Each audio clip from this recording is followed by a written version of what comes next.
Before we get started, a special shout out to the patrons in the $10 tier. We have Wilma, Glide Goku, Dare Denny, Kale Bennett, That Jordo, Ken K of Warheads has balloons to inflate, but I can't find any helium anywhere, Hypermecha SP, Cirrus the Skeptic, Biotin.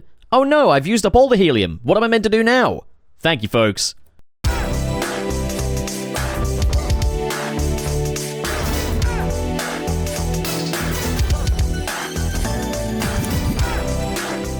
Hi, what's up? I'm Channel Pup, the mascot for the level-headed fanboy. So, obviously, the slate of DC films has slowed down drastically as we're now in that sort of interim period between the end of the DCEU back in 2023 and the beginning of the DCU in 2025.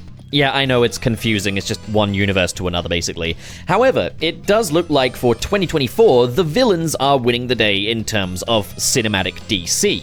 We've got the Penguin TV series from Matt Reeves taking place in the universe of 2022's The Batman, and we've got one of the most bizarre sequels I can think of in recent memory, purely just for its own existence. We've got Joker Folie à Deux. And it's that Joker sequel that we're going to be talking about today. We've got a trailer, we've got a lot of information to dissect, I've got theories, and I'm going to be giving you my thoughts on how this film is shaping up.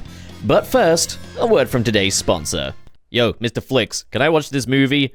Oh, jeez, I'm sorry, bro, but you were born in the UK, so you can't watch that. Hey, buddy, I won't ask you again. Let him watch his movie. Oh, well, I guess I've got no choice, if you say so. Ladies and gentlemen, that right there is the greatest bodyguard an internet surfer could ever ask for. That is the Surfshark. Trying to just enjoy those little guilty pleasures of yours in peace, but then, spies! Well, I don't have to worry about that anymore. Remember that time years ago when I got hacked by crypto scammers? Well, that's a lot less likely now, because the Surfshark's gonna eat them. That's how that works.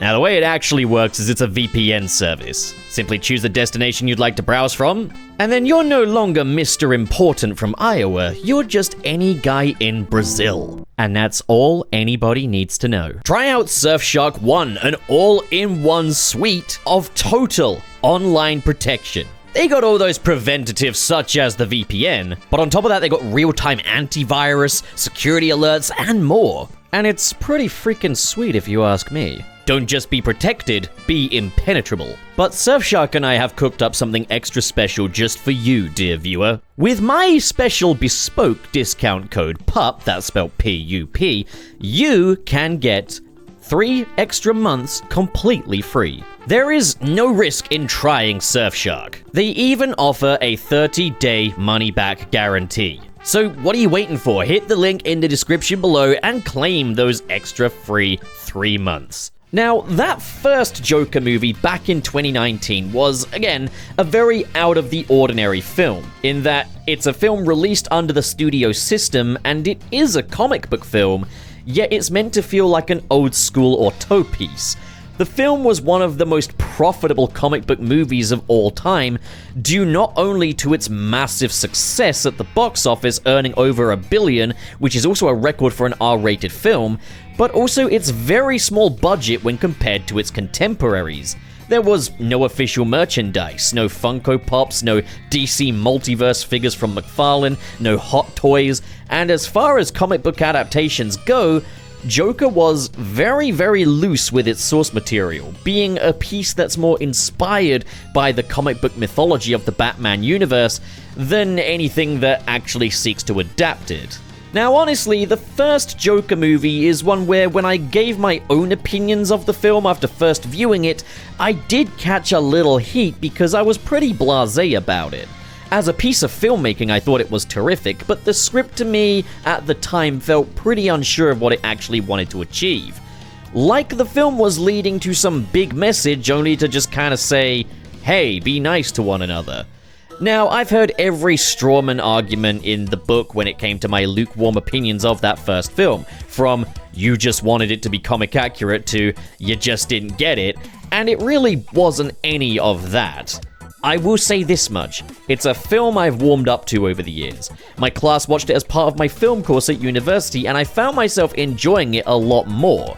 It's not a film that really speaks to me, admittedly, but as a cross-examination of just how normalized casual cruelty out in the world can be, how one's life can be ruined purely by circumstances entirely out of their control, to the point where you just have nothing to say and all you can do is laugh. Yeah, I think the film drives itself home nicely enough.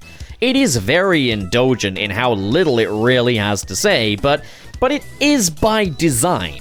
And that is something I've warmed up to, even if it still doesn't truly speak to me, because, like, I know. It's kind of not so much as stating the obvious so much as it is bashing me over the head with the bigger picture, as far as I'm concerned. And it's one I've not only seen a few times, but found more entertaining elsewhere. But again, just because I love Falling Down more than Joker, that doesn't mean I don't enjoy the Joker. There's something endearing about what feels like a budgeted student film that wears its influences on its sleeves and serves just as much as a love letter to 80s crime films as it does an examination of the character of the Joker. The film was obviously received pretty well. It landed an Oscar for Best Score and Best Performance at the 2020 Academy Awards, and so it was a huge success, which would surely make a sequel inevitable, right? Well, there were a couple of reasons why I wasn't expecting a sequel to this one. One, the film's whole point was to kind of go against the grain of the whole superhero franchise thing. Minimal marketing, minimal budget, no merch, no setups for future films, just this very classical kind of film. But then, number two, the fact that Joaquin Phoenix is kind of known for not doing sequels. There were, of course, rumors and rumblings, but a Joker 2 felt incredibly unlikely to me. But at the same time, I could recognize some potential in it. Shortly after seeing that first movie back in 2019, I made a video where I pitched a sequel where the Joker story from the first film would be recited to a Harley Quinzel, who would be the one person to actually get it. And it would be full of sort of needle drop moments, Elvis tracks for the Joker and Madonna tracks for Harley. So when Joker 2 was announced as a jukebox musical, well, I couldn't help but feel a little smug that so much of my pitch seemed to be coming to fruition, and also a little excited to actually see it kind of come to life before my eyes. Of course, that is a slippery slope. I'm not going to impose my idea of what the movie could be onto this movie, otherwise it's not going to be fair, and would maybe mess with my overall feelings towards it. But damn, do I feel a little smug about that? I'll put a link to that pitch video in the pinned comment. It's an older video, so it's a bit crap, but it is worth checking out just to see how much I actually kind of predicted. So I want to talk about casting. Obviously, we've got Joaquin Phoenix returning as Arthur Fleck, aka the Joker, but also we've got Lady Gaga cast as Harley Quinn. Now, okay, if this is a musical, then yeah, we've got a good cast here. Lady Gaga, obviously an excellent singer. Joaquin Phoenix, also a very talented singer. If you've ever seen him in the role as Johnny Cash, the man can sing. I don't know if we're going to directly see these characters sing on screen, or if it's going to be more like maybe lip syncing, or just having moments accentuated by the music. The trailer doesn't make that massively clear, however the trailer does make a point of music being a big part of this movie, so I don't know if it does cross that line of being one of those musicals where the trailer is kind of trying to hide the fact it's a musical, which is a practice that needs to bloody well stop. You do not win any audience over with false pretenses, but Joker 2 at least seems to be somewhat honest about this. I think Lady Gaga is perfect for a Harley Quinn in this universe. As an eccentric artist herself, I have no doubt that she's going to mesh very well with the abstract storytelling of these Joker movies. And while she's quite an unconventional pick for the character of Harley compared to, say, Margot Robbie or Francesca Root Dodson, again, I think she's going to absolutely nail the eccentricity of Harley and match Joaquin Phoenix's energy really, really well. There was absolutely a high pedigree when it came to the performances in that first film, and I have no doubt that the second one is going to live up to that. Now, I have had friends say this film must be good. It absolutely must be justified in that Joaquin Phoenix never does sequels, yet here he is.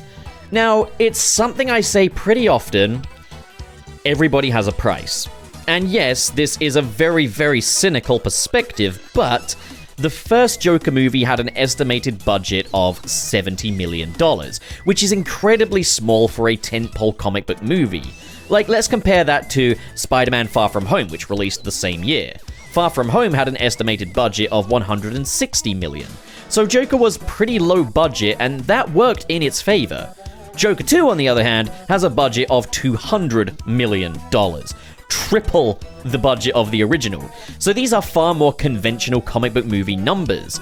Now, with this being so much higher than the first movie's budget, naturally this does make me and a lot of others a little dubious. Could they potentially be missing the point of what made the first one great? Well, not necessarily. I think that elevated budget can be attributed to the fact that we've got two lead actors now with Joaquin Phoenix and Lady Gaga, rather than just Joaquin Phoenix as the only lead. Not to mention that returning actors will want to come back for more. They usually do. That is the way sequels usually go. Then if it's a jukebox musical, they've got to pay for the licenses to all of those songs, and then I think a lot of that money will have gone into, again, getting Joaquin Phoenix back on board, especially considering the pretty gnarly dieting he had to do to get himself pretty critically underweight in that first film. I do think it's going to put a lot of pressure on this sequel, though. It will be difficult to match the success of that first film, and investing more into it makes it a little less likely to be as profitable. However, I guess we'll see. But this certainly isn't going to be the low-budget runaway success story the first one was. And the reason that concerns me a little is a lot of the artistry is often garnered from films that have to work around restrictions and lower budgets. That first Joker movie wasn't a film that simply had money thrown at it. It was the product of a lot of incredible talent and smart ways of telling that story with that smaller budget. However, money or not, talent is still talent at the end of the day, so I'm going to remain optimistic. Then there are some things that I was a little concerned about, though. When I first heard that this movie would be featuring both the Joker and Harley, I initially felt pretty hopeful that we'd finally get a more honest depiction of the Joker and Harley Quinn's relationship on the big screen. In the DCEU with Jared Leto and Margot Robbie, we did not get that. We got a very merchandise-friendly version of the Joker and Harley's relationship, and then we just glossed over all of the bad stuff. The Joker unraveling the psyche of a genuinely competent woman, ruining her life through the illusion of kindness and understanding, which I figured would springboard very well off of that first movie, given that a lot of people view the Joker as a more sympathetic figure, even going so far as to feel a little represented by that version of the character in some way, and I guess we can talk about that some other time, but it just makes sense for an R-rated gritty movie. However, again, I don't think that's what these movies are necessarily about. The first Joker movie, again, used the source material for inspiration, but it wasn't explicitly the Joker's movie. It was a character that could align with the Joker, because we never quite saw him completely willingly lose himself to his madness to the point of embracing it until the very, very, very end of the movie. And even then, he seemed to have far more of a message in mind than what the Joker I know would typically indulge. He's a lot more emotional, and his cruelty seems to come more from a place of retaliation than amusement or pure sadism like, again, the Joker I know. So being sensible, I quickly nipped any hopes of this film giving us that abusive Joker-Harley relationship in the bud, instead keeping an open mind towards what we'd get instead. But then, okay, this here does bug me a little. So in this film, Harley is an inmate at Arkham Asylum rather than a psychiatrist.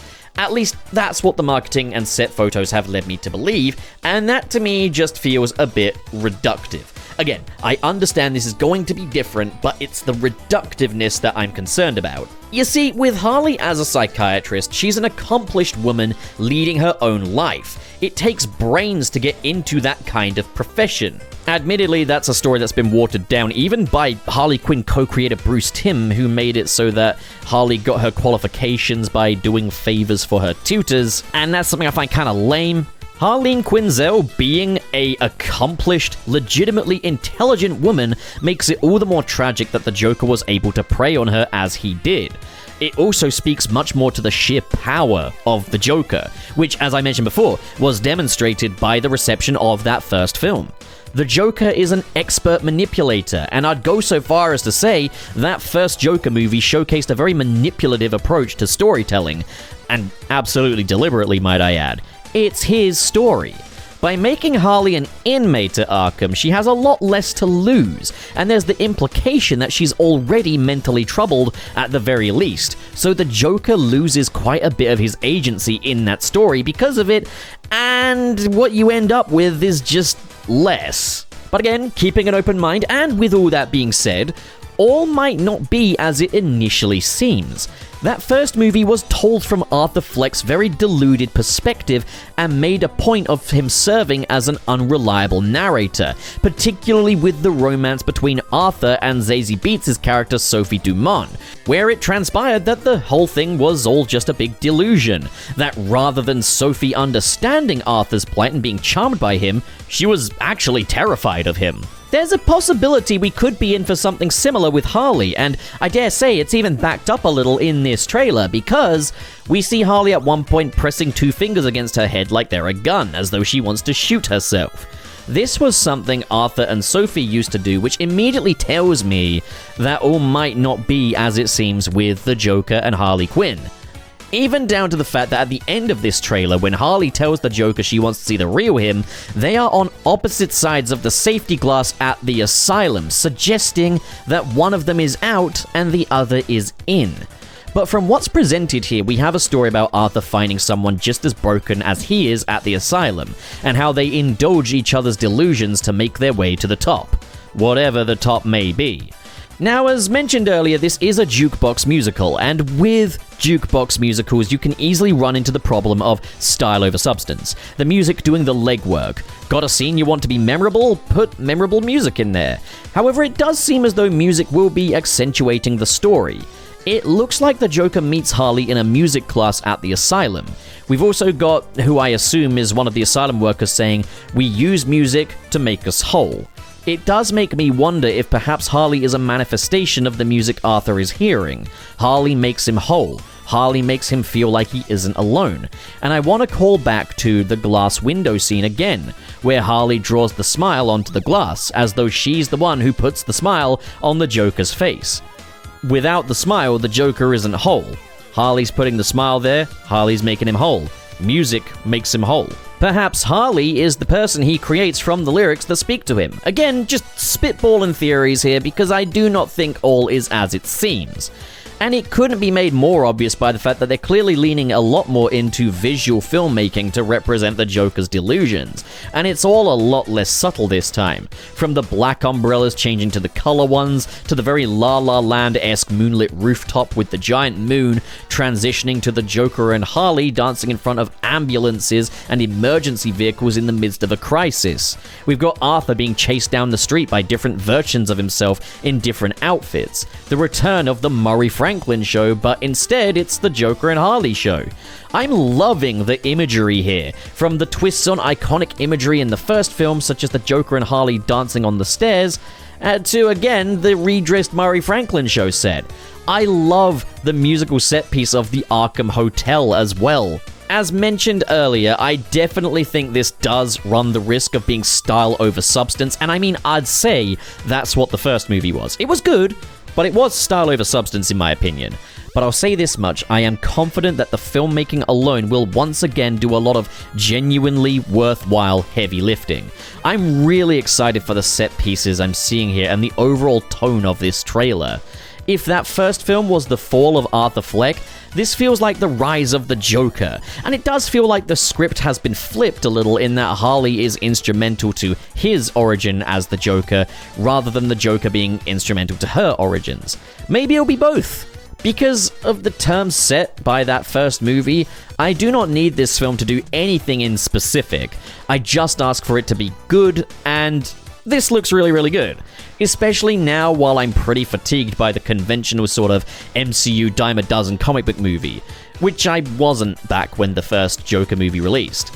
I think that first Joker movie was one part cross-examination of the Joker's fractured psyche, one part semi-masturbatory love letter to cinematic giants courtesy of film fanboy Todd Phillips, and that's not even necessarily a bad thing, but it definitely wore its inspirations on its sleeve, as they didn't always add all that much to the overall bigger picture.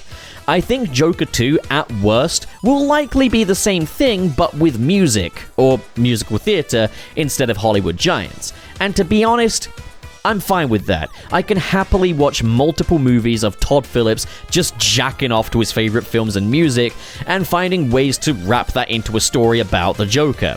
If that's what this is, fair enough. It might not be perfect, but I don't need it to be, just as long as it is good. Also, while we're here, if anybody knows what the song is in that trailer, please let me know. It was fire.